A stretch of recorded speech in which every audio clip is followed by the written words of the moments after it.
You know what? Facial creams or just any creams in general, they should be different color. Same concept, like they should dry on your skin, but they shouldn't be white. Why, you ask? Do you really have to ask? Because now I didn't put anything on my extremely dry face because my logic is if I'm thinking it, you must be thinking it. You're not gonna be like, oh, Maya just came out of the shower and put some facial cream on her face. No, you're gonna be dirty. You're gonna think the nasty. You're gonna think the nasty happened. So, just an idea because this has been what happening for centuries. The cream production and the body lotion production. Another fun fact that I have read through my facts app and actually have remembered because it's so wild, that is that if your shoes or sneakers or whatever smell, you should just put them in the freezer and that will eliminate the smell. I just wonder who did that one for the first time and thought like that was great to share with the world. You just put like the shoes next to what? Your peas, your frozen meat, your ice cream. Are people okay? Truly, truly, that is the question. Hi, friends. This is by all means necessary. It is a podcast. It's a true crime comedy, light-hearted spin. I don't pretend I'm hilarious. I just, am a character. That's it. And the name of your host character is Maya. Hi, nice to meet you. If this is your first time here, yes, I do start these podcasts in a wild way. If it's not your first time, or even if it is, that would be great. Just like somebody starting off from a random episode, I kind of do hope people start from the latest ones, because please don't start from number one, never. First rule of podcasting, when you are just like trying the podcast, never start from the first episode. People have no idea what they're doing. I clearly do now. Look at me, 60 something, diving straight in. Definitely no small talk, clearly knows how to hold a mic, all that good stuff. Second rule of podcasting, it's a community, right? Interact with the hosts and the community on the socials, that BAM pod, or via email, podbam@gmail.com. You fuckers from Ashburn, yeah? Can somebody email me and explain why do I have most of listeners from there? Is it again the case like it was when this podcast was called Motive? Anybody remember that? Only the OG listeners do. When I had listeners from Chicago and I was like, interesting. Why do I have this many listeners from Chicago? And it just turned out to be because they thought I was a different podcast. I got a lot of praise when I was Motive. On the socials.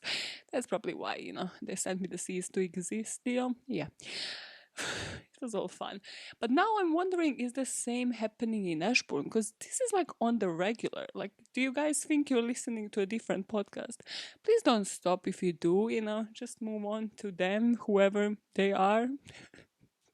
And stick with me, right? And tell me why you're listening to me. Cool. Well, the case I'm bringing you today, after the expression of the day, oh boy, I'm going rogue, right? We've done 3 massacres and now it's 2 rogue cases. One, I don't know which one is nuttier, to be honest with you. The one I'm going to cover next week is based on the recent movie I have watched, and I'm going to cover a true case of that. You're going to know everything about it. I don't know how that's not covered by every single podcast episode, because it's one of the craziest stories out there. This week, though, well, when you let me loose, what are your bets? Where am I gonna head to? Like either it's gonna be like some BDSM shit, but 99% of the time, when you're like, okay, Maya, go for the light-hearted and go for what your heart desires. You can bet a family member of yours that it will be a scam. I didn't say do it. I did not say bet a family member on it. But you could. You could. Because it's a scam. I thought the case of Elizabeth Holmes and Theranos was bad.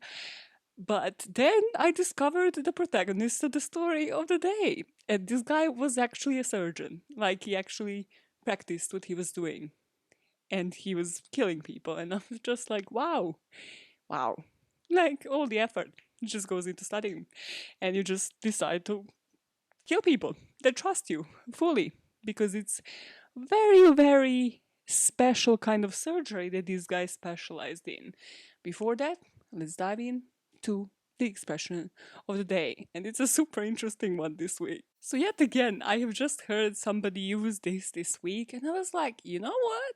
I never actually looked this up, and it's a pretty cool expression. The expression is steal my thunder, or just steal somebody's thunder. And that can mean multiple things, usually taking credit for what somebody else has done, but it can also mean like outdoing somebody at a wedding, for example. That's what I mostly hear similar expressions, or this one being used to. Taking success or praise away from somebody, like in the work environment, for example, or just like stealing somebody's idea, like, hey, Edison stole Tesla's thunder, for example. Nothing personal. It's not like the homeboys from my country or anything like that. But did you know, fellow fuckers, that this expression came from the 18th century and it was introduced by a playwright, John Dennis? And it wasn't introduced because of his play, no. His play hit the theaters in 1709, and the play was called Appius and Virginia, which, I don't know, maybe it meant something at that time. I just think it's a boring name for a play, and it's just a showcase of what the play is going to be like. So, it was about to be estreno. What's the word for estreno? Premiered. It was about to be premiered. And premiered by what is going on? At London's Drury Lane Theatre. And the play, really no pressure on the guy, but the play kind of needed to be a hit. Why did it need to be a hit? Because a royal died. And if you don't know, even now when a royal dies in the family, like once the Queen Elizabeth, kicks the bucket, we know where Kicks the Bucket comes from. We had a mini-sode on that. Go back to listen to it if you haven't already. But yeah, that's a cool one as well. Well, once the royal dies, you have about a week or mourning now. Back then, it was 6 weeks. And that means like shops are shut, everything is shut, the business is just dead. Basically like COVID, but for a purpose because the royal has died. So in 1709, it was Prince Anne's husband that died. So no pressure on John, but this play had to hit the targets, had to be a success. However, it wasn't, and it was cancelled 4 days after it premiered. So this guy might not have been a great playwright or just producer of plays, the theater man, but he was good at producing things, at inventing things. And he was the person that actually invented a machine that was producing those thunder sounds that you might still edit into a video or just play during a theater play. And this machine wasn't a bust like his play, it was a success to the point that it was used during the premiere of Macbeth. So Dennis himself went to watch Macbeth to see how good plays are done, I guess. And during the premiere night, he hears his own machine. He hears the sounds that it's making. Here's the motherfucking thunder. And he, it was said, stood up and proclaimed, "Damn, they will not let my play run, but they will steal my thunder." And that's where the expression was coined. And hey, he was shit, but his expression stuck for generations. So that's an underestimation from 1709 till today. Generations, motherfuckers. Now, the next line in this script says, I love my scammers, and then it just dives straight in because this is how we do it. So, ladies and gents, fuckers, who are we talking about today? We're talking about an Italian again. This guy. This guy. So many opinions. I have about 100 opinions on the infamous Paolo Macchiarini. Did I pronounce it right? Hey, I googled it. I bet it's right. I bet it's better than majority of British people would pronounce it. No shade, no shade. There is currently a trend on TikTok where like Spanish people are asking how would Brits pronounce certain words in Spanish, and it's so painful to watch. It's one of the most painful things. So hey, I hope it lives up in every language because I test people in Serbian. We can test them in Italian, everything like that. Okay, the story. The story of the day. Who was Paolo Macchiarini? Well, this guy, before his life fell apart, was actually a celebrated thoracic surgeon. I'll go into what that means, okay? I'll try to simplify it like, thoracic surgeons for dummies. Trust me, it will be probably simplified and probably incorrect, but this is how I see it in my mind. He was known around the world for introducing and actually pioneering this synthetic windpipe or transplants of trachea. Basically, he is one of those, you know how you have like super doctors, super surgeons, somebody who is a pioneer in the industry, and then because of what they publish in that industry, in like the medical journals, kind of like what Elizabeth Holmes has done, although she just A, didn't have a degree in it, B, didn't practice it, and all of that jazz. Well, Paolo did sort of have a degree. He faked a lot of things on his CV, as we will find out in the future. But he was a pioneer in this, and his idea was why basically take something that is so particular, like your windpipe, like your trachea, your airways. So this is what's in your throat, connecting like your mouth to your lungs. So he just thought, why get it on the market? Why have donors for it? When, wait for it, you can take it from cadavers, from dead bodies. So you would extract tracheas from dead bodies, and then you would match it with the stem cells from bone marrows from the living patient that needs a trachea replacement, and then sort of like bond it in that way and insert it and replace their faulty trachea into their system. And because it is mashed up with their own stem cells from their own bone marrow, it will work because the body will recognize it. Kind of like with kidneys. Although you can, yeah. Medicine. Science, bitch. Science, bitch. Everybody clear? Yeah? Yeah? No? How about you go and read the book on advanced anatomy or whatever surgeons study and then you explain it to me for dummies? Huh? Okay. So aggressive for no fucking reason. And Macchiarini shot for the stars back in 2008 when he created this first airway and he sort of installed it, operated on this woman, Claudia Castillo from Barcelona.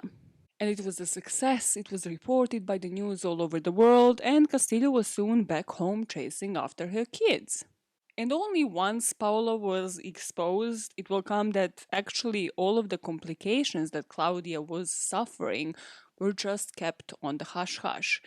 Because one thing, this story will end in a very underwhelming way. First of all, I mean, it's did so for me. So I hope if you are listening to this podcast for, somebody wins kind of situation or just some form of justice, you will feel the same. And that's mostly because, as this breakthrough surgeon, this guy was obviously famous from this very instance in 2008, and as such, he was operating on high profile clients in different countries. So, once you find out that somebody's a scam and has been scamming through these different countries that have different laws, have different leeways, and all of that, obviously will take twice as much time to get him even to trial. And it will be all of these other laws that you need to now take into consideration when charging him with crimes. So from this moment on, from 2008, his career skyrocketed. By 2011, he was working in Sweden at one of the most prestigious medical universities. This uni was called the Karolinska Institute, and it's one of those institutes whose professors annually would select a winner for the Nobel Prize in physiology or medicine. So here he went even bolder because remember the initial thing was take it from dead bodies, use the stem cells. Here at Karolinska Institute, Paolo was like, you know what?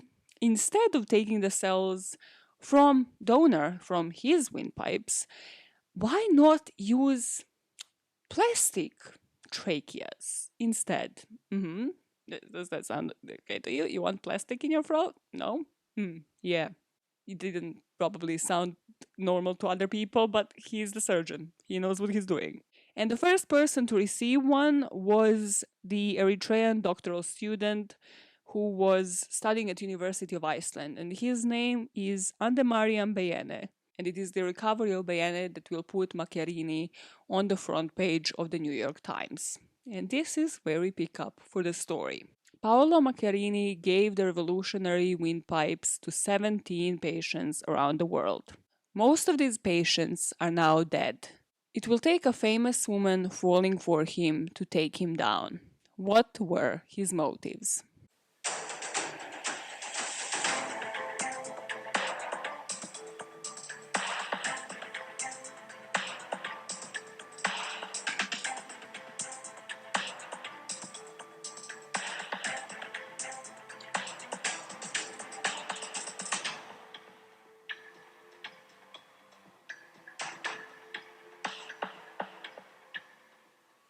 So our boy Paolo here was that infamous that he reached the US and he reached the news, and of course NBC got on it.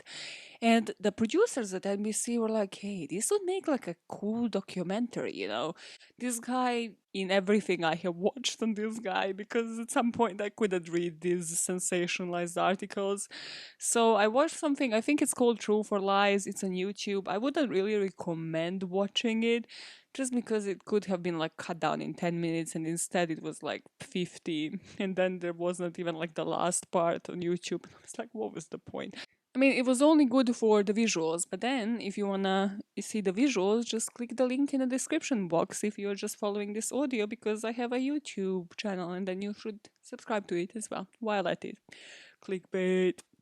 So NBC producer Meredith Vieira actually thought of calling this documentary A Leap of Faith, and she just kind of, as a teaser, said, just imagine a world where any injured or dead organ that's within you is simply replaced by an artificial one that is handmade in the lab just for you. It's like, you know, for you page on TikTok. It's like your feed and timeline on Twitter.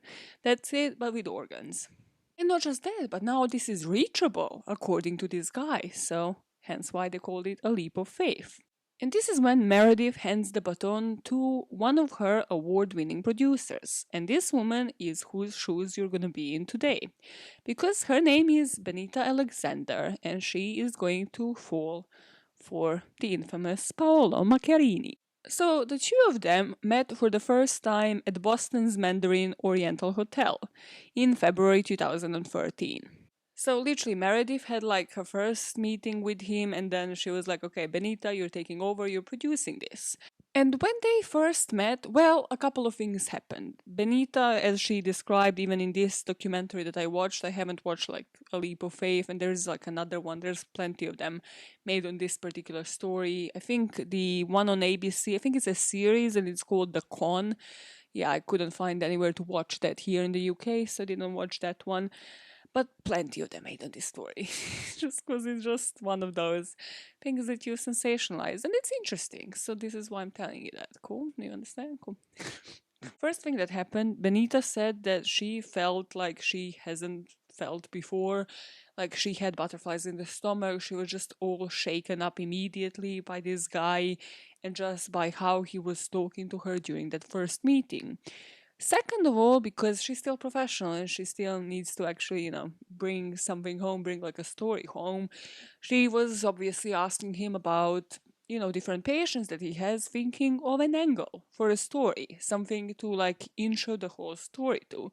And this is where truly one of the saddest stories of his patients comes to light, because this is a story of a toddler. And this toddler was actually brought to the US from Korea for Paolo to operate on her, and unfortunately, she will end up dying when she was only 3 years old after he unsuccessfully operated on her. He developed a technique to replace a patient's trachea with a plastic tube seeded with the patient's own stem cells.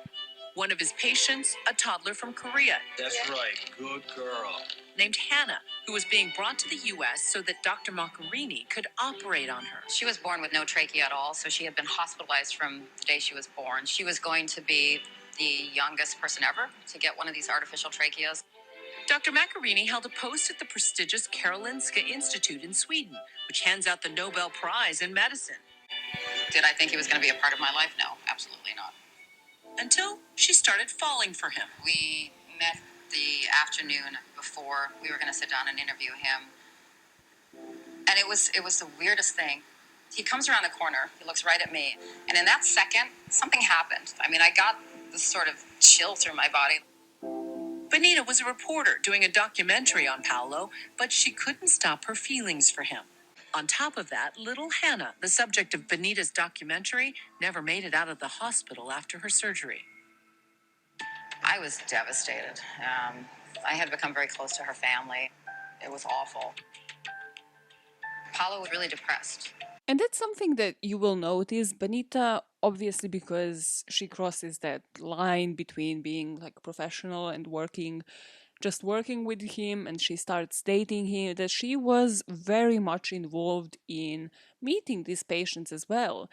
And what I find kind of creepy and just adds to the story and the personal touch of it, but also should be considered when obviously this actually goes to trial, hopefully case by case, is that he has creepy pictures posing next to every single one of his patients because, of course, it's pioneering. He needs to pose next to them to show off and for them to give interviews. And it kind of gives you off the wrong vibe from the get go, like how creepily he actually is posing next to all of these patients while he just knows that what he's doing is eventually going to kill them.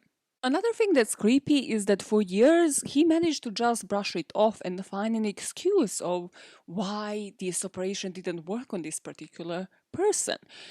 What he said for Hannah was just disgusting. He said scientifically the operation itself worked. Yeah, you know, let's trust you, mate. It was just a shame what happened. When you're doing something for the first time, you don't have a textbook. It was the hardest operation I've ever scrubbed on. Then why scrub on it? Just a quick sideline. I have a huge problem when it comes to like pioneering things. Like somebody did mention it during this like documentary. These kind of surgeries never got tested on animals, on rats, on like whatever test samples you would usually test them on before moving on to humans. He just immediately went and was like, yeah, super confident that he can suddenly, because one thing work, move on and do these plastic synthetic tracheas. And then Hannah being like literally one of his first patients, you just can't do that. You can't practice on toddlers. Like, that's just disturbing and just disgusting. But, anyways, back to the love story, because this is where the scam really starts to heat up. So, when she met him, Benita was actually going through a divorce. However, her husband was also diagnosed with cancer at the time. What's his name? And Paolo was really understanding, a bit too understanding, if you ask me. Basically, what she said in this documentary as well herself is like, if something looks too good to be true, it is too good to be true. And he applied the technique of what is known by psychiatrists as love bombing. And I love that word because it's so visual. You can actually imagine exactly what it means. For example, her ex-husband, she's getting divorced from him, but she realizes like he has the cancer, whatever, and she wasn't able to like travel to him at the time, something along those lines. And Paolo was like super understanding. So what he has done is ask her like, okay, what would you like to do? Like, how would you like to like commemorate this so that you can feel like you were with him? So they went and got these flowers that were in season, that were his favorites, I mean, ex-husband's favorites. And he took her out on like a motorbike to the river so that she can kind of like spread these flowers in the water. And she found that to be like super understanding of the situation. But Paolo did not stop there. Within the first few weeks of meeting him, he was splashing out money. They went to a trip to Venice, did all of the typical touristy things on little boats on the canal, dined at these premium restaurants. Nothing was too cheap or like out of reach for Paolo. He paid for everything and he'd bring her to different trips. And what love bombing is, it's truly that. Like in the beginning, they are just too onto you. They're like texting you all the time. He used to record these creepy ass voice messages. Let me play some of those because this for me was the biggest alarm bell, the biggest red flag because like they just give me chills. They're so eerie. Just to give you the concept of what love bombing really is. So this is when he would go on trips and then would just like, either FaceTime her or would leave her these voice notes of how much he misses her. She had finally met the person that she was supposed to be with. He would record these little video love messages to me. I cannot stop thinking at you. I'm especially proud that you are mine. I love you so very much. So during this period of time, if you are in this kind of relationship, you don't see the red flags because they don't want you to. And because they're not even letting you have enough time to like think things through, because you're either constantly together or they're leaving you these like signs of affection, they're sending you presents, overwhelming you with like different gifts, or being like, hey, surprise visit to this place, or just sending you these voice messages, messaging you the whole day. So you don't even have the time to think for yourself until you're hooked when it's already too late. You have fallen for a person. So, after a couple of months, Benita introduces her daughter from the previous marriage to Paolo. She felt comfortable enough, and the two of them kicked it off immediately as well. There's plenty of pictures where, like, the daughter's face is blurred for obvious reasons. So, there's different pictures of them on different trips, and Paolo and the daughter immediately clicked, like, as, a cool stepfather and a stepdaughter would. So you're now thinking, when is it gonna go to shit, Maya? So far, this sounds like my happily ever after, like my Disney story. Stop watching Disney, you motherfuckers. Stop it. It will ruin everything for you. You will never, like, you will always have fantasies, and it will never reach up. Nothing in life will reach up to your expectations. Wow, this sounds like a personal story, Maya. I didn't watch Disney, but I do have unrealistic expectations. Cool.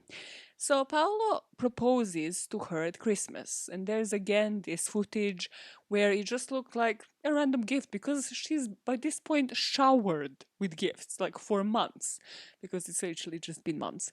So she's just showered with gifts. So she's like, hey, just another day, another gift. And she opens it, and it's a ring.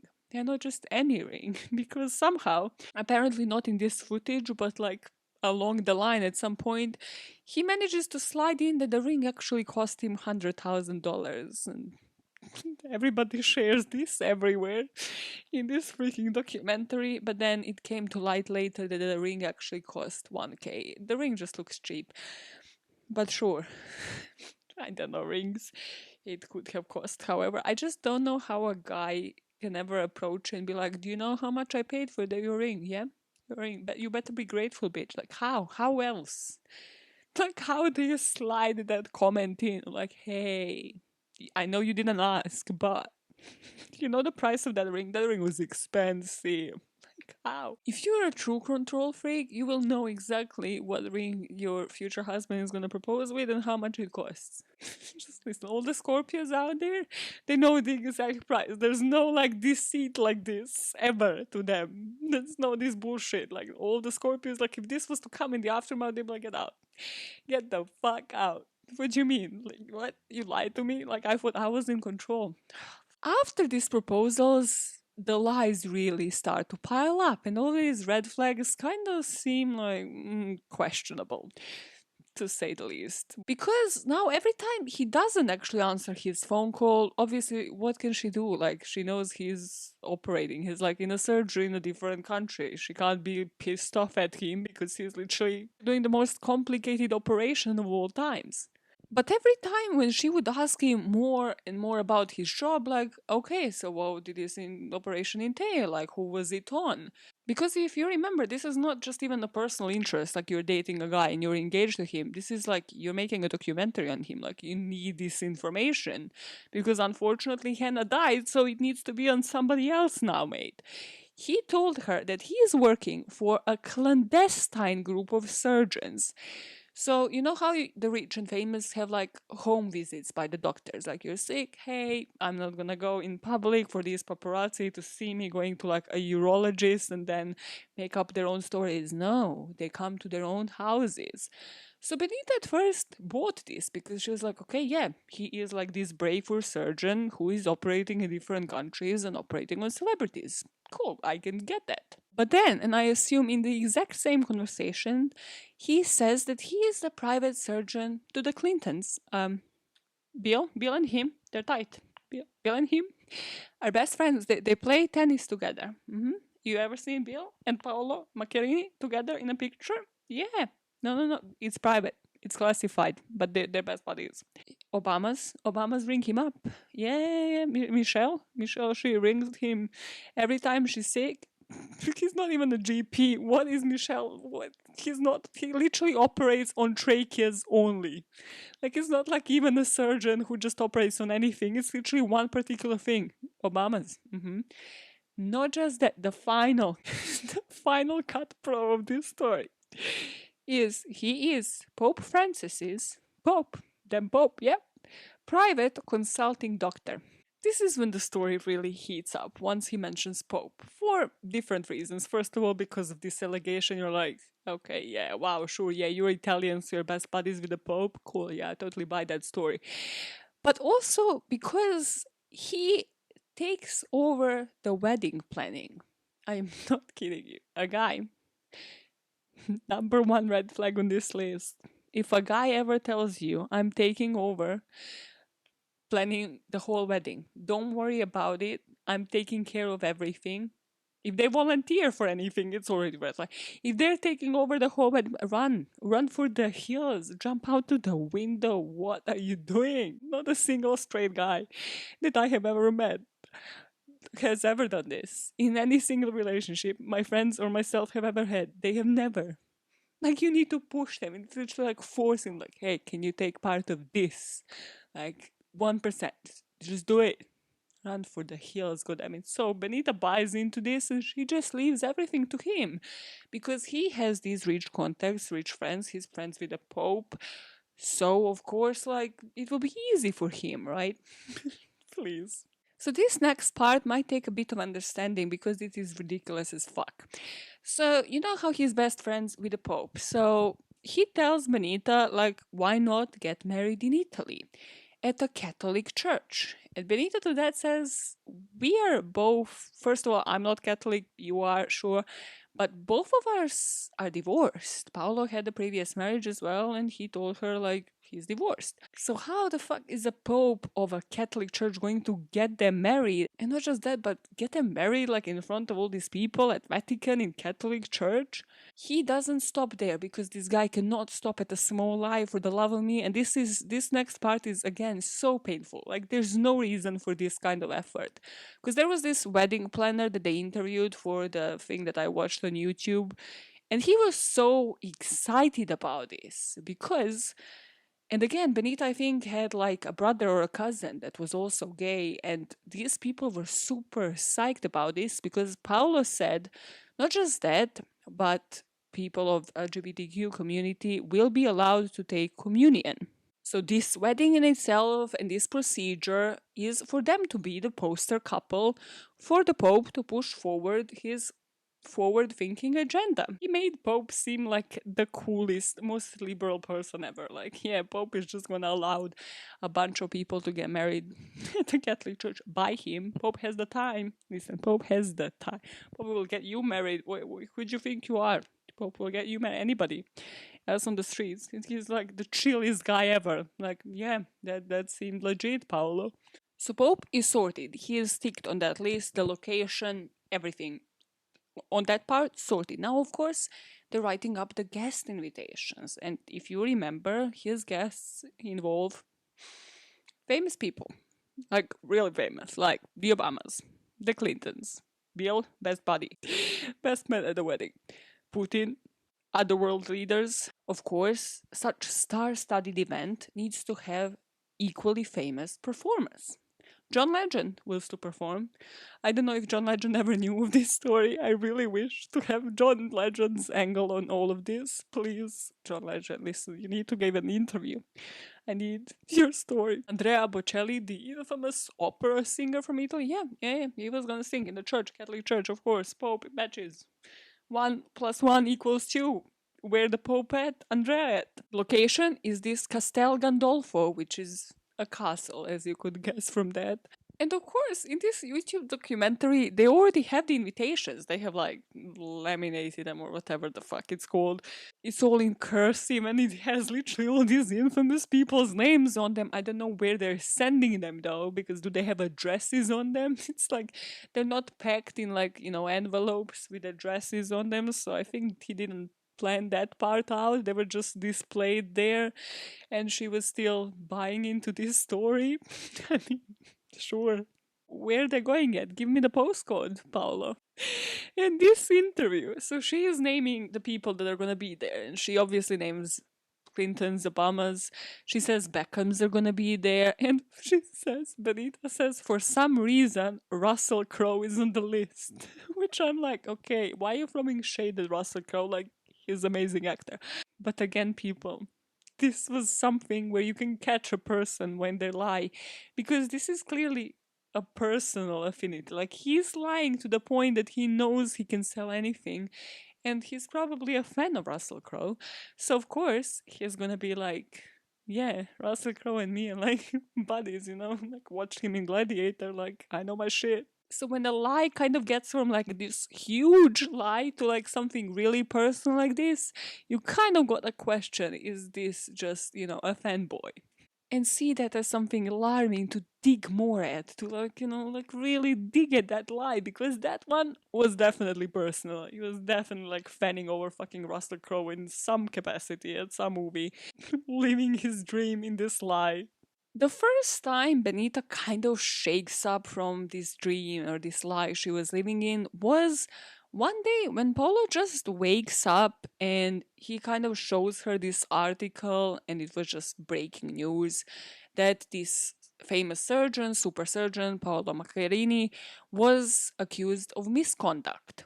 But he says, listen, it's just my enemies. Like, I have like loads of enemies, loads of people that just want to slander me. And she's like, no worries, you know, I'm still gonna help you out. Like, we'll get through this. She's fully supportive and on board. Not just that, but Benita also quit her job and she planned to move to Barcelona with him. She took her daughter out of this private school that she was going to, and everything was a plan. And remember those creepy video messages that he would send? Well, there was one when he would kind of show her around this house that he already bought and was just preparing for her to move in. And she was like, okay, that's great, I guess. So you were just chilling between operations, like in Barcelona in this house. Cool. Why am I not gonna visit it? Like, let's go. Let's go now. The videos are great, but why am I not there to see it in person, like before I move in? And every single time she's like that, super excited over it, he says, actually, I have emergency surgery today. And she starts getting suspicious because now it's a pattern. Like every single time it's like, oh, actually, you know, I just got to travel to like Italy or like a different country. So let's go a different occasion. So this is when she starts being suspicious. But that's nothing compared to what comes next, because 8 weeks before her wedding, she is with her girlfriends at a spa, chilling, living the lavish lifestyle that she definitely deserves for like the work she has done herself, don't get me wrong. But she is headed to the reception to like pay for that spa day, and this is when she gets an email. And the subject line of the email is just the Pope. So she opens up this email and there's just a link to the article. And myself, I'm screaming inside like, don't open it, it's a scam. But it's not a scam. The article shows that Pope is actually going to be nowhere near Rome during that weekend that their wedding was to take place in July. And he's actually on this tour in South America, and that was well planned, like it was planned in advance. Immediately from this spa, Benita just rings him and she is like screaming at him. She's like, what is this? Like, what kind of shit is this? Like, why are you lying to me? Like, why am I reading this now? Like, is the wedding off? Like, you know, all of the questions that she probably had bottled up. Like, where the Pope at? Like, I thought he was all liberal out here doing the Harlem Shake and Gangnam Style and shit. Like, what is going on, Paolo? Well, Paolo, of course, had the answer. And I can't believe that what I'm gonna tell you next. I actually cannot believe that he thought this was a lie. He had it out there on the ready to just roll off his tongue in this moment. He told her, listen, it's Pope against Pope. You know the previous Pope, Pope Benedict? Yeah, that guy, that Pope. The first Pope, yeah? The Pope that handed off the job to Pope Francis. He is trying to sabotage him, undermine him. He doesn't give like any further details on what he means by that, but him, Paolo, he's gonna fly to Rome and fix this. He's gonna go to Pope's house, yeah, his personal property, and fix this Pope versus Pope situation. He's gonna be the judge on how the popes deal with their misunderstanding and sabotage. He's gonna save Catholicism, guys. I mean, I don't know what you don't get. This guy is Catholic number one. He's a super surgeon, but he is super Catholic before everything. And he is going to fix the Pope's argument. Yeah, I think this was a bit too much for Benita, and she was kind of like, yeah, you're gonna fix Catholicism, sir, yeah? Sure. This is when she starts investigating him, but she doesn't tell him. Because at this point, she's like, yeah, this is some bullshit. It's like, it's been a long time. She's been love bombed. She's like, this is like Mr. Charming. It's all perfect. But now, nope. All the suspicions that I've had, I'm gonna investigate them now. And she hires different PIs, different private investigators, and she gets on the phone herself to take the control of this wedding planning and see what has he actually been doing. So, I mean, this will come as no surprise to anybody, but she calls the castle, the Gondolfo thing. Of course, never heard of him. They have no idea who Paolo is. Calls the restaurant that is to cater him. Have never heard of him. And then because she is Benita Alexander, she works for the NBC, she reaches out to all of her friends through these PIs and herself, and she's like, listen, I need a contact at the Catholic Church. I need somebody who knows the Pope, who would know if this is actually correct. And I need contact with the Clintons, because those are like the two major ones where he was like, I'm best buddies with fucking Bill. It's like one of the worst person to be best buddies with. Like, just choose somebody else. Choose like, I don't know, Hillary and her campaign. Like, I don't fucking know. Like, just Clintons out of everybody. Why didn't you say you were best buddies with the Obamas, bitch, huh? That would be racially correct as well. It's like so progressive on one part and so regressive on the other. So, of course, all of those contacts that she contacted, like, that worked under Pope and under Clintons, have never ever heard of this guy. So she decides to take a different approach and tell him, well, listen, while investigating this, basically, why don't we postpone the wedding? Like, you're clearly stressed because of these allegations about your misconduct. I mean, I'm like really busy doing nothing but investigating you, but you don't know that. So let's postpone this wedding. And she says, like, this was really painful for her because she knew, like, this is not going to lead anywhere, but she just needs to catch him in a lie and get him for good. And she had to send cancellation emails to 300 people. And obviously, all of them have already planned this wedding. It was supposed to happen like a few months from then, and they had to cancel their accommodation, their plane tickets. So for everybody, these were just like, shattering of everybody's dream. Because that's why bitches be wild. Listen, when somebody sees like another person being like, oh my god, they're living with Prince Charming and having happily ever after, they're like, I want that. I want exactly that. Stop it. Start living your own life. Stop looking for other people for inspiration. You have no idea what's happening behind closed doors. This case fucking proves it. Speaking of behind closed doors, Benita, yeah? She now is kind of like, okay, I need to investigate one other thing. And that is that house in motherfucking Barcelona. Remember? He sends her videos of the house. She never sees like different parts at all times. And also, like, why have I never visited? Like, why have I never been there? So, she of course doesn't tell him that she's doing this. She packs up with her friends and she's like, I'm gonna get him, let's do it. And she had the address because this guy is a complete fucking moron. So she had the exact address. They drive there and her friends, Mackenzie and Nancy, leave her in the car because they knew, like, okay, let's go knock. Like, he might not recognize us, or whoever opens the door might not recognize us, and figure out that it's actually her that's behind this operation. So Nancy presses the bell, and a woman answers from the other side of the door, and she speaks in Spanish. Nancy responds to her, and she asked, is Dr. Macchiarini at home? And the woman on the other side said, like, yeah, I'll send him. He'll come to the door right now. She probably thought, like, this must be, like, one of his patients.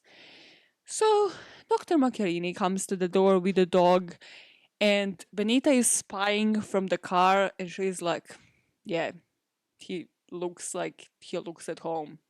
She knew, like, even before the friends kind of reiterated that there was a woman inside, that this guy is living here, like, as if it was his second home. She's like, yeah, he has a double life. Knew it.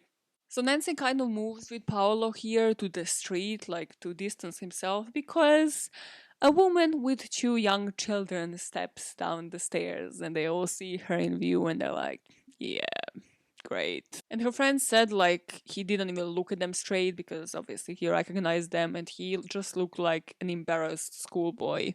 And of course, he didn't invite him to the house. There was absolutely no reason for this to be anything else but shady as hell, and him actually leading a double life. And her friends just leave this whole situation just being like, well, we're really sorry that it didn't work out between you and Benita. And he just kind of looked at it and was like, oh, so this is how I'm being dumped. Like, sure. Okay, I guess. Well, scam another woman for no fucking reason at all, but just to lead a double life because that's what's exciting for me. And eventually, of course, it came out through her PI that he was still married to his wife of 30 years. So that was who he was living in Barcelona with. Just never divorced, you know? He just skipped over that part and thought she will never realize. Like, he just had to postpone that wedding for like other years, other years. Why propose? The effort of these people. Now Benita is done with him. Like, she's done with his ass personally. She's thinking, okay, cool. I produced this A Leap of Faith thing. Like, it actually won some awards. It was nominated for an Emmy. So she's thinking, okay, I understand. Like, I'm done with him. Like, fuck him, I'm moving on. But about these allegations, if he was lying about everything in his personal life, could he have really been honest in his work life completely? Like, what if these allegations actually hold water? She actually didn't have to wait for a long time here at all, because Swedish television was actually working to expose Paolo in the meantime as she was going through these wedding preparations. And they have broadcasted a 3-part expose that was called The Experiments, basically arguing that all of his revolutionary shit is technically just an experiment and that every single person has died, which we all know by now. And they exposed that this was concealed or downplayed with different scientific articles that he has published himself, press releases, and interviews. So basically, just his own PR. So once this was released, facing the PR disaster of like a century, Karolinska Institute immediately says, okay, we are on it. We are investigating this motherfucker. And within days, they fired his ass. They said his contract is just not getting extended at all. And just for you to get a scope of it, I'm just gonna go through like a couple of patients because there is many of them, and also there's not that many details on all of them, whether they don't want it to be public or whether because this is still technically an ongoing case. So according to a witness report, he operated on this 45 to 50-year-old woman of Middle Eastern origin in a private clinic in Barcelona in 2008, but due to the complications, she died around Christmas that year. Then there was this other woman whose name we don't even know from October 2009 who was operated by him twice before and has received her airway transplant. But this detached soon after, and it actually caused an infection and difficulties in breathing, and she had to be admitted to emergency services a total of 13 times. And people don't even know fully what happened to this woman. It's speculated that also she has died due to the complications. There was a woman from Czech Republic who he operated on and transplanted the trachea on, but she also had cancer. So there he just managed to get away saying, well, she had cancer, she was to die anyways. Like, he was a fucking cunt. And there was this woman, I'm not sure if that's like one of the ones that is unnamed in this witness report, but the doctors have actually said she had to be seen and operated on over 20 times after this. And again, she eventually died. But because of where it is, just think about trachea. Like, you can't breathe. Like, even when you have like a sore throat or something, it hurts like a bitch. It just feels completely stuck, let alone if you actually need a transplant. And actually, one of the doctors compared this and he said, like, if you need to die in a fire against dying this way, like from complications of these surgeries, he chose fire. He chose to be burnt alive because it would be less painful. Just for you to visualize how fucked up this is. And if you remember the guy from the beginning of this story from Eritrea, Andemariam Beyene, his operation was in 2011 at Karolinska University Hospital, And he received a plastic trachea, and records show that his implant was failing and that he just managed to finish his PhD before dying 1.5 years later in 2013. So, what came out of this? What came out of this expose? So, what we know is that in 2016, Swedish police opened an investigation into him, saying that he might have committed involuntary manslaughter. In October 2017, the public prosecutor's office announced that all of the charges against him have been dropped, but he is still looked into for about 4 or 5 cases in Sweden, classifying this as him being negligent. And during these investigations, they have also looked into his CV, and on every single version of CV, which yes, I'm saying that this guy had different versions of his CV that he submitted to different places where he worked at, which is like the effort. The lies, of course, you can't keep up with this shit. He would say that he was a full professor, which is like a term used in different countries in Europe. But people that have investigated him said that he has never been even on a level of associate professor in the Italian sense of the term. And these crimes have been classified as negligent because it is so new, so it's not supported by evidence, but also the crimes couldn't be proven because the patients could have died under any other treatment given. So they can't place like, was it him or was it like any treatments that happened afterwards? Well, if one person is common in 17 deaths, I have a feeling it is due to that one person. Like, if there's one commonality, I have a feeling it's not rocket science to find who is at fault. The latest on him was that in 2019, Italian court sentenced him to 16 months in prison for the abuse of office and forging the documents. Remember, he's not a full professor, he's at best like associate level.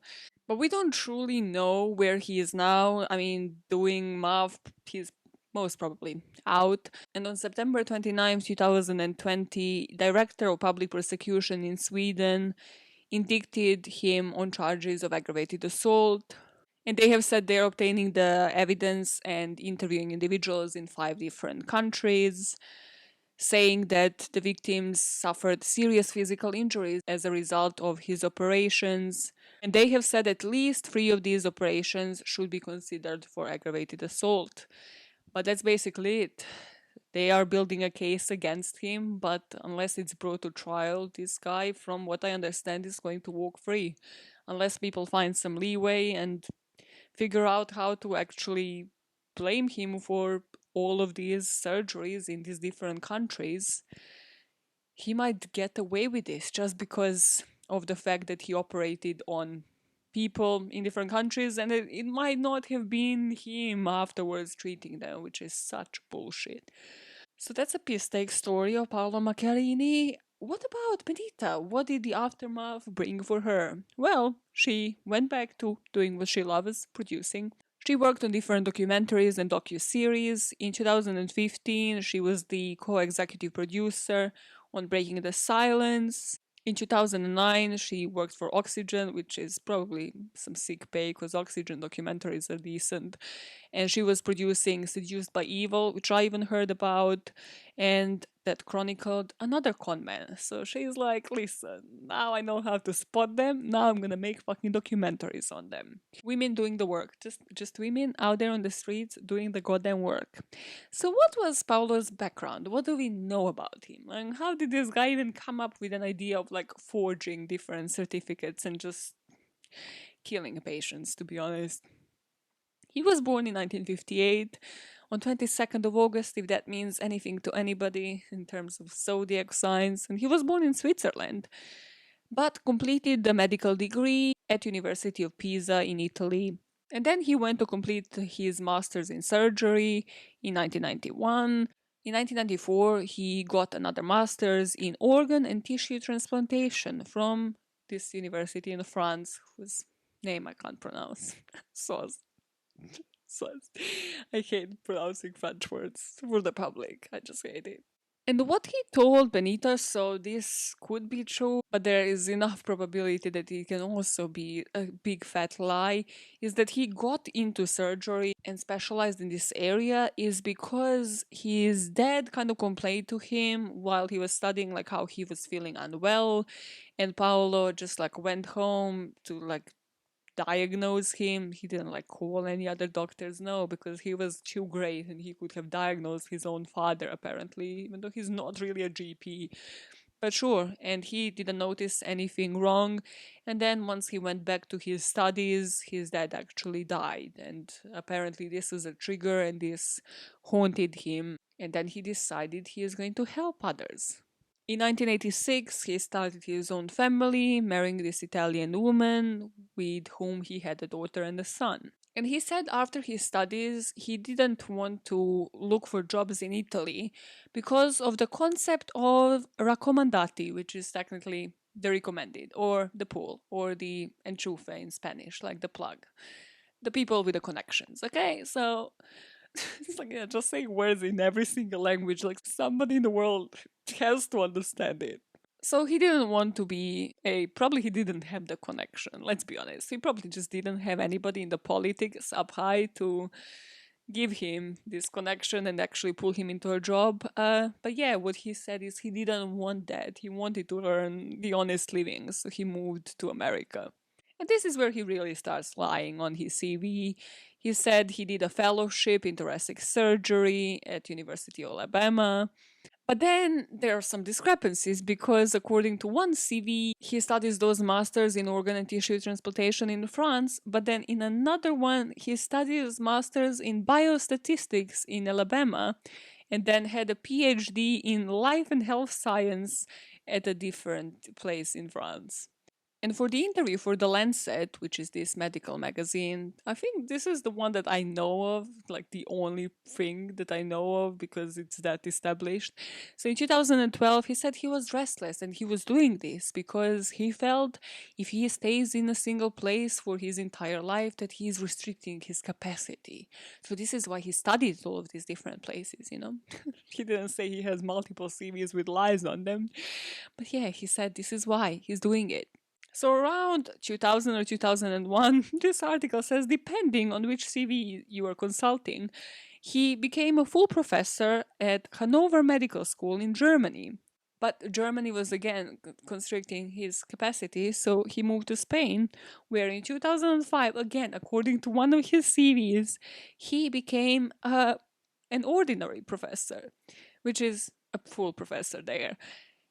And this is where he would continue to maintain his residence, hence the house and all of that bullshit. And he did speak, like, I listened to a couple of interviews. He actually was fluent in 6 or 7 languages, so that's why he was managing to sell all of this bullshit. Yet again, I'm not encouraging crime or scamming, but being multilingual just helps you in life. It just has to be said. You always sound so smug when you say it's like, I mean, I can kind of speak like 3 languages, you know, they're a bit oxidado. Fucking idiot. They're a bit rusty, all 3 of them, even my fucking mother tongue. But hey, how many can you speak? Like, everybody's gonna fucking write me hate mail, bitch. Like, actually, I can speak 10. Good, polyglotta, good. Shut your mouth now and go scam. Scam some people without like shut my no. God. Every time you drink cider, you're like, I'm not encouraging true crime, but go scam people with your language skills. And because he's in Spain now, this is where, as we know, he operated on Claudia Castillo, and he had a major achievement in the history of medicine, according to every single article ever. And this is where he himself called this operation a major achievement in the history of medicine, which to which I put somebody else needs to give you the praise. You can't be the dickhead who is giving yourself praise for all of this. Like, you just can't. Like, Lancet needs to praise you. It's like, no, just put this in the interview. Like, based on who is saying, like, who is giving you credit. And he was supposed to, in 2009, actually go for this full professorship. However, this doctor actually started kind of looking at him, being like, hey, yeah, you could do this, like in an encouraging way, but also looking at what he has done, like what he has actually performed. And because of this, Macchiarini actually decided it's time for me to move. So that's when he moved to his post at Karolinska Institute and had a completely different CV, as well as this medical university in Russia. And how he got into Karolinska? By deceiving Harriet Wellberg, for example, who was the vice chancellor of the university. And she pushed him through despite of certain negative references and some questionable claims on his CV. And this kind of showed to everybody, well, this guy is clearly getting a special treatment. You know, the thing that he was running away from, the recommendati, the Enchufe thing from the get go, that he was like, actually, I really don't want this. He was getting it because people saw this guy as somebody with a breakthrough in the industry. And they're like, well, we want that. Like, of course, you want to be the first institute where something like this is performed. And they have admitted later that they never tested it on animals and that they should have. It was just him pushing it and then changing it from just taking cadaver trachea to just turning to plastic synthetic ones. They did not conduct any risk assessments and also didn't consult the Stockholm's Ethical Review Board. And also, the Karolinska leadership obviously looked him as somebody who can bring them funding because of this, right? He's the superstar, he's the super surgeon, he is going to bring us money with these operations that he is doing. It's just the same when it comes to Theranos. They were like, this is so revolutionary, this is going to help out so many people. Let's just jump 20 steps ahead and not go through the regulations. And then what you have is people just not being able to be diagnosed correctly, which will eventually lead to death. Or in this case, people just blindly going into very specialized surgery, which will again eventually result in them dying. I hope this Karolinska Institute actually suffers some consequences because there were people investigating Macchiarini and actually have published articles and criticisms in different medical journals, but these weren't taken seriously by the Karolinska ever. And that's again because of the doctor code and because just they wanted him to succeed because it would bring such great PR and such great success for this institute. So they were like, no, he is one of us now, we protect his back. When I'm saying people were protecting him, those were the people on the top. Of course, people on his level eventually actually spoke up. So in early 2014, four of Karolinska doctors, actually defied the upper management, and they said Paolo was grossly misrepresenting his results and the health of the patients. But a different vice chancellor now, Anders Hamsten, said that he wasn't just buying this judgment. He said he himself officially cleared Macchiarini of scientific misconduct, saying that he just sometimes acted without due care. He's a surgeon. He should be acting with some other fucking care. And for their efforts, this whistleblowing didn't work out for those that were doing it and they were actually punished. So Paolo actually almost destroyed a career of one guy because he said that this whistleblower actually stole his grant application, which was not correct. But this guy was put on disciplinary and nobody wanted to work with him any longer.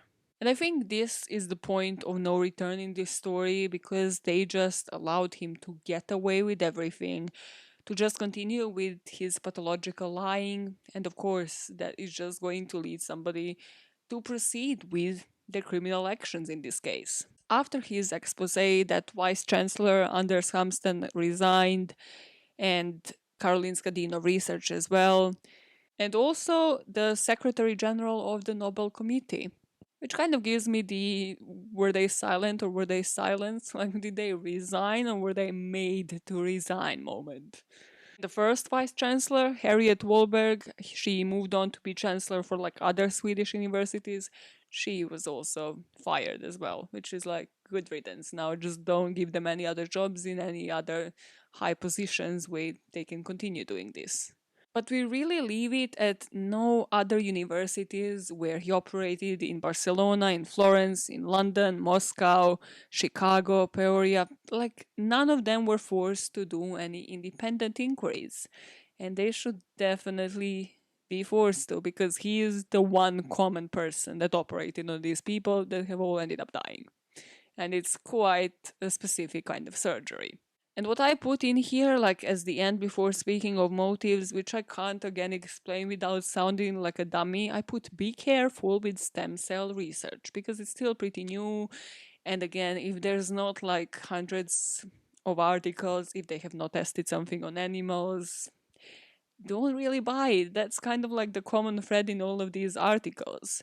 Because people in the industry have said these stem cell clinics just sprung up all over different cities. And they're offering to treat anything that's wrong with you, they can apparently treat. And instead of giving you what I said, clinical data, how many successful patients, they're just giving you different testimonials, which can be faked, as we know. And obviously, once you have desperate patients and desperate family members who would just try anything to save their loved one, they're going to fall for this and aren't going to wait for mainstream medicine, for something that's actually tried and tested to come along. And that's where people like Paolo Macchiarini try to swoop in and get their minute of fame, or in this case, years of fame, and maybe no prison time, which is just bizarre. But that's the case of Paolo Macchiarini. What do you think about the guy? Charming, huh? People in this documentary are like, he looks like George Clooney. I'm like, if George Clooney was bought on like a flea market, okay? Like, nope. His nose is bigger than mine, okay? That's saying something, okay? Also, there's this creepy picture where he looks like as if he is posing for Tinder, but he's in his like surgeon gowns, and I'm just like, please get him away. He is a creepy motherfucker who leaves creepy notes and tries to sway these women for no reason into his life. So, what motivated him? Well, I think a lot of people, when it comes to Macchiarini, are going to look into this from the angel of death kind of position. And angels of death do this, like, which is like killing patients for different reasons. I think the reason why Paolo was doing it was just purely sadistic, because he was using his position to just exert his power and control these victims in order for him to appear as a hero, for him to be seen as this groundbreaking surgeon. So just for his own benefit, and he did not give a fuck about any of these patients, because had he done so, he would have stopped after like first second surgery, that he realized like, okay, this, I could maybe blame it on somebody else, but this really could be me. He would have probably stopped and being like, hey, actually this is not as groundbreaking, this is the time to stop, like it doesn't actually work, sorry, like I'll work on it, we'll test it on different rats and stuff and I'll come back to it. But he has never done that, has he? And this Harvard professor, Ronald Schouten, actually compared him to psychopaths who give their diagnosis at a distance. So he said Macchiarini is an extreme form of a con man. He is clearly bright and has accomplishments, but he can't contain himself. There's a void in his personality that he seems to want to fill by conning more and more people. Usually people can compartmentalize, but Paolo was a scammer and also a pathological liar on all fronts. So I looked into pathological lying a bit, because you can probably see him as this sadistic person when it comes to his job, and you can kind of see the motives behind that. Like, he doesn't want to lose his job, he doesn't want to lose his title, his prestige, this groundbreaking factor of it all. Of course, why would he want to use that when he can live off that lavishly? But why does he have the need to lie and have these double lives? And well, I think that's again to do with what he has said himself. He just, one life is just too simple. It's not challenging enough. And also, if he was just to have settled down with that one wife of his, if he was just to be a surgeon in one country, then what happens? Somebody finds out about this. Somebody finds out a lot earlier that this guy is actually lying on all fronts and he is just scamming everybody and killing these patients. Instead, when he has these different lives, he can compartmentalize, he can be a different person in different places. And again, live what he considers to be the best life for him at that time. So, pathological liars, according to Psych Central, appear to lie for no apparent reason or personal gain. But this article said that chronic lying actually, even though it seems as a pointless habit, has deep rooted history. So those are the people that have frequently and repeatedly lied for no apparent psychological motive. So these are the people that started like this from the early age. Hence why I highly suspect that his dad actually asked him to diagnose him and all of that story because he lied about everything else, like small things, bigger things, and then he just never stopped. Because we don't know so much about his first marriage, and that woman I don't think ever came out to like actually speak about him. What might be the reason is that, with her it was probably again small lies that became bigger because she didn't know that he had, another fiance somewhere else while he was still like married to her. But he probably realized like he is too big now. He actually wants this documentary with Benita, he actually now deserves all of this. So he's still gonna keep like, that wife and kids there, but he now deserves more. So his lies just got bigger. Pope level bigger. Obama's bigger. And actually, different studies shown that pathological liars have more white matter in the prefrontal area of the brain. And that might impact that. And they usually have problems with empathy, emotion, but also have quicker connections with people. Does that ring a bell? Verbal fluency. Again, he was fluent. Plenty of languages, and he also knew how to talk the talk and leave those creepy voice notes. And faster thought processing. Remember that fucking outstanding lie where he was like, Pope after Pope? He's gonna go and chat with Pope, but like the two of them are just arguing. Like he just had that ready, on the ready. Like how? How do you do that? But also, pathological lying can be the symptom of antisocial personality disorder. And those with this disorder have disregard for the rights of the others and are known to give different lies in order to gain status and manipulate others, which I think just fully describes who Paolo was as a person. And there are some signs if you ever want to, give like a quick checklist to yourself. If you suspect somebody might be this kind of liar to you, are they chronically lying about little things? Are they frequently contradicting themselves? And do they show little or no remorse at all about their lies? Because if, the answers to those are like negative, then yeah, run for the hills. Just run for the hills. But while you're doing that, while you're running, yeah, and catching your breath, tell me, what did you think motivated Paolo? This is such a fascinating story, and I want to know your thoughts.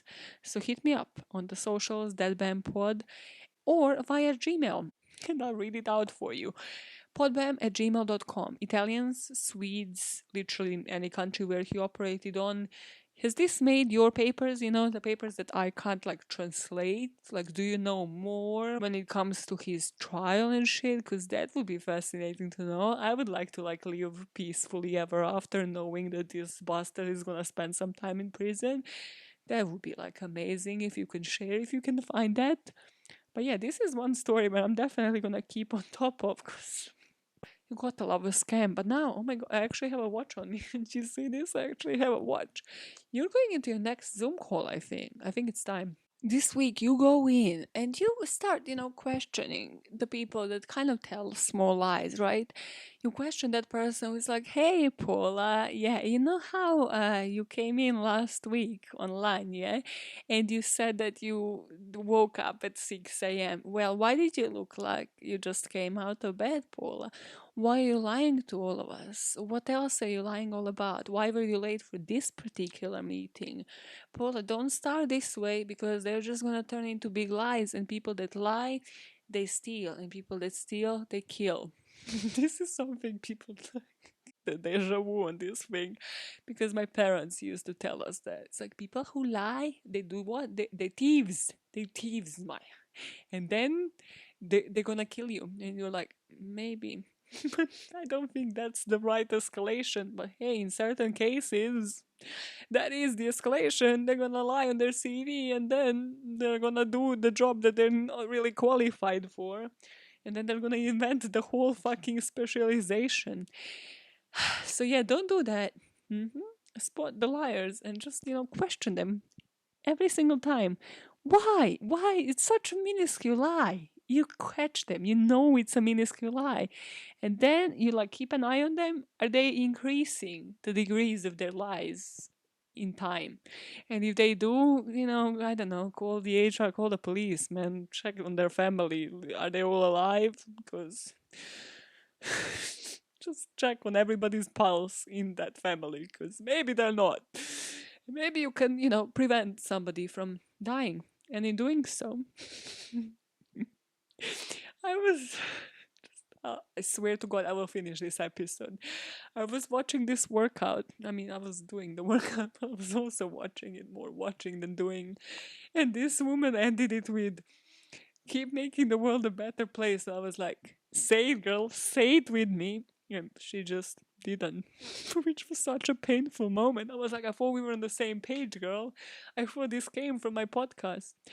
Yeah, my ego is. I don't lie, but the ego matches Paolo Macchiarini at certain places. Yeah, how about you question? You go, leave this episode now and you question yourself on that. Yeah, let's all do that.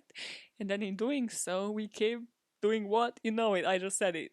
Keep making the world a better place. One motive at a time. That was the part that she was missing. I was screaming at this bitch, Lisa. Oh my girl. I thought you got this from my podcast. And you did not. So yeah, that's me out. My out. Bye, fuckers.